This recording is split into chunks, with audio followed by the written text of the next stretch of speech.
Hello, I'm Laura McHarrie at The Hidden Edge with another tea break tip on how to use business models and tools to help you manage your growing business. Today we're looking at Rogers' innovation curve and Moore's models to help you cross the chasm.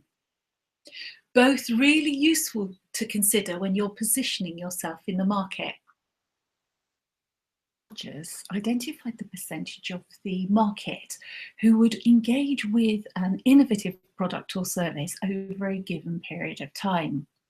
His theory is that each category of adopter acts as an influencer and a reference group for the next.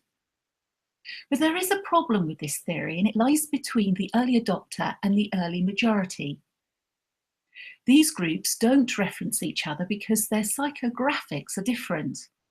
According to Rogers, the early adopters are visionaries turned on by the scarcity, and the early majority are pragmatists and require social proof. They want what many others have, but don't want to be left behind. Once the early majority start engaging, the scarcity is no longer attractive to those visionaries. Maloney called this the 16% rule. Once you've reached 16% adoption of any innovation, you need to change your marketing message and media strategy from one based on scarcity to one based on social proof. And this is the point at which Geoffrey Moore wrote about in his book, Crossing the Chasm.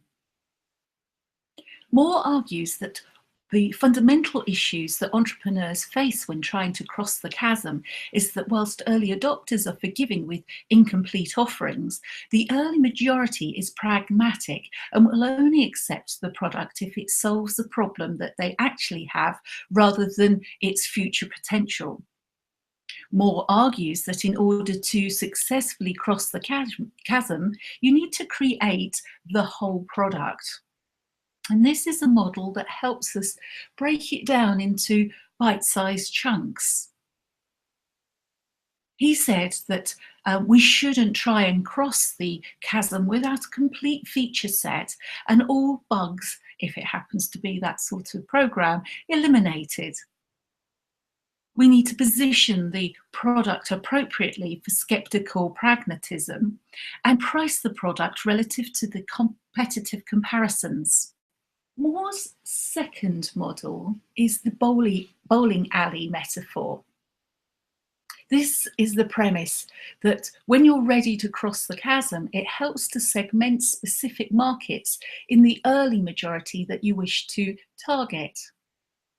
After launching your minimum viable product, you will have realized from feedback that with a few modifications or added features, your offer would attract more users with different but similar needs.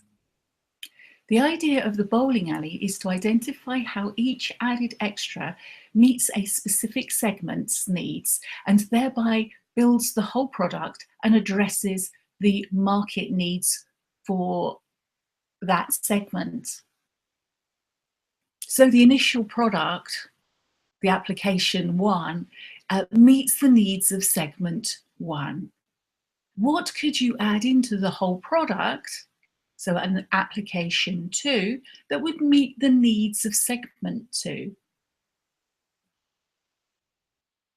This gives you a wonderful framework for brainstorming. Bowling alley metaphor also suits the Rogers original idea that each category of adopter acts as an influencer and a reference group for the next. Each of those segments within the early majority are needing something slightly different from the whole product. It also means that if we segment what we are creating with the whole product, it makes us easier to put the right message to meet the right need of the audience. So there you have the development of Rogers' innovation curve and 2 tools from Geoffrey Moore to help you cross that chasm. The principles can be applied to those of you who are building a Me Too business. The temptation to try and be all things to all people when you're not yet ready to upscale can actually cause you problems. So it's worth looking at how you niche yourself in the area of expertise. Have a go. Download the templates from the Hidden Edge website, and whilst you're there, please share your stories of what's worked well for you, because I'm adding always to my portfolio case studies and I would love to include yours. So until next tea break time, enjoy the rest of this one.